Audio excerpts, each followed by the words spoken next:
திருவல்லிக்கேணி பெண் பிள்ளை ரகசியம் 92ஆம் ரகசியம். மதியை மணி விளக்காய் வைப்பன் என்றேனோ யானையைப் போலே. திருமலையில் திருவேங்கடவன் ஒரு திருப்புலியாழ்வார் கீழே புனிதமான ஒரு புளிய மரத்தின் கீழே ஆவிர்பவித்தது நீண்ட நாள். அம்மரத்தின் அடியிலே திறந்த வெளியிலே எழுந்தருளி இருந்ததாக புராணங்கள் கூறும்.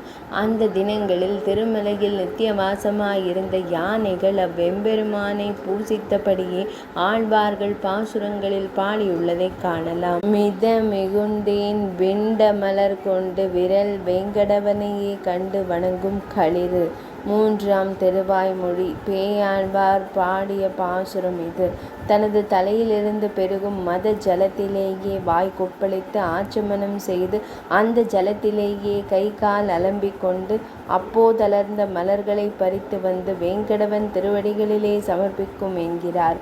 இன்னும் ஒரு யானை திருவேங்கடவனுக்கு நந்தா விளக் ஒன்றை சமர்ப்பிக்க எண்ணி மலையுச்சியில் இருந்தபடியால் அருகில் உள்ளது போல் தோன்றிய வெண்மதியை சந்திரனை துதிக்கையால் பறிக்க வேண்டி கை நீட்டுகிறது.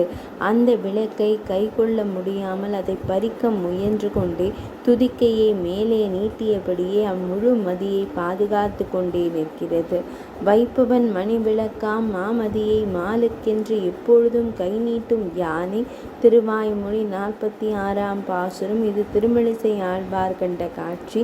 இந்த யானைகளுக்கு யார் இந்த ஞானத்தை கொடுத்தார் எனில் விரல் வேங்கடவன். திருவாய்மொழியில் கூற்று என்கையால் விலங்குகளுக்கும் தன்னை வழிபடும் ஞான விசேஷத்தை அருள வல்லவன் என தெரிகிறது. இப்படி யானைகளுக்கு உள்ள பக்தி அடியேனிடம் உண்டோ என்கிறார் அம்மையார். 92ஆம் ரகசியம் நிறைவடைந்தது.